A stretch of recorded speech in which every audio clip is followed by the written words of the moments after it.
Hi everyone! The oldest book in the Bible is the book of Job. Job probably lived during the life of Abraham and may have been written about 1800 BC.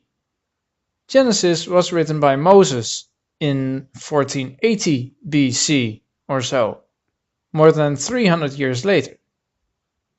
Or is it? Ever wondered how Moses knew everything he wrote in Genesis? When I was about 20 years old, this question intrigued me. People told me there were three possible ways how he could have known this. 1. Oral transmission. Before Moses, people were illiterate. Hence, they needed to memorize things. Illiterate people are usually very good in memorizing things. In that time, they found information about their ancestors very important. 2. God's revelation. The Holy Spirit gave Moses the words to write down. 3. It's a reinterpretation of myths that were available from all the people around them, in such a way that it fitted their beliefs, either in the time of Moses or even a lot later, around 400 BC. 1 and 2 are mostly believed by Christians. 3 is believed by many modern scientists. But none of the three convinced me. I'll tell you why. 1. The oral transmission. Most of the details do not make sense to memorize, such as the dimension of the ark and the duration of the flood, for example. 2. God's revelation. Why does Genesis have the form it has? It has many different writing styles, and from this perspective, Genesis contains a lot of random details, while other completely random details are left out. 3. Myths. Yes, other people had similar stories.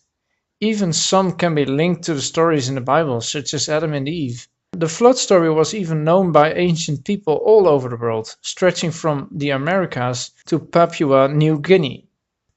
However, in other stories, these people, like Adam, Eve, and Noah, are very often referred to as gods.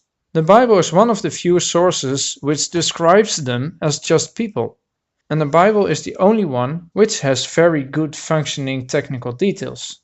Take the Ark, for example. Beside the Bible, only the Gilgamesh epic describes the dimension of the Ark. That one says it's a cube. A cube is very unstable and would tumble over. Nobody would survive. The Bible describes a perfect floating device. Its dimensions make it almost impossible to capsize. This wasn't known until the 19th century. How did the writer of the Bible know?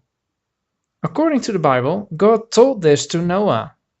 These are just some examples in which the Bible is clearly different. Yet the fact that so many people know these stories, referring to it as their ancestors, makes it more plausible that their ancestors did indeed experience it. Yes, of course, they could also just have heard it from the people around them. But why would somebody from Papua New Guinea accept a story from their neighbors and adopt it as history for their own ancestors? That doesn't make sense either. So these are just a handful of things that make all the explanations unsatisfying. I do agree, Moses was involved in writing Genesis. Yet there are very clear hints he did not write it from scratch.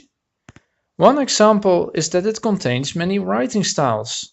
So how did Moses know everything to write Genesis? There is a fourth explanation. Toledoth. It's a Hebrew word we find in these verses of Genesis. Many translations make it refer to what's coming next. This may be a wrong translation. Genesis makes more sense if the verses refer to the chapters before it. Instead of these are the generations of, a better translation is this was the story of. Now consider it that way. Then all these sentences are colophons of witnesses.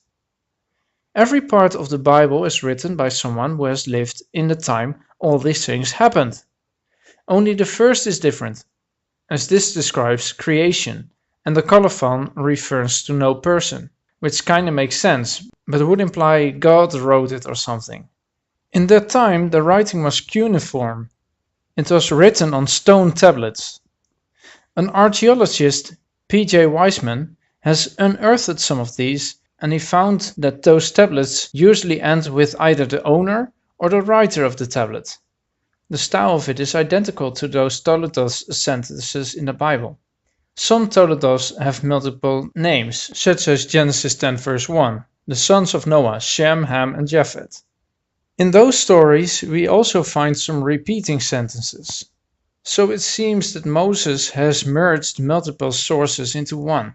And there is another hint that editing has been applied.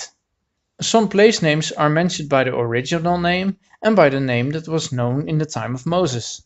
Why bother writing the old name if anyone would have written it from scratch later on? To me, this is the only explanation that makes very much sense, and it also implies that the stories were all written by witnesses. Hence, we can trust these stories. Thank you for watching.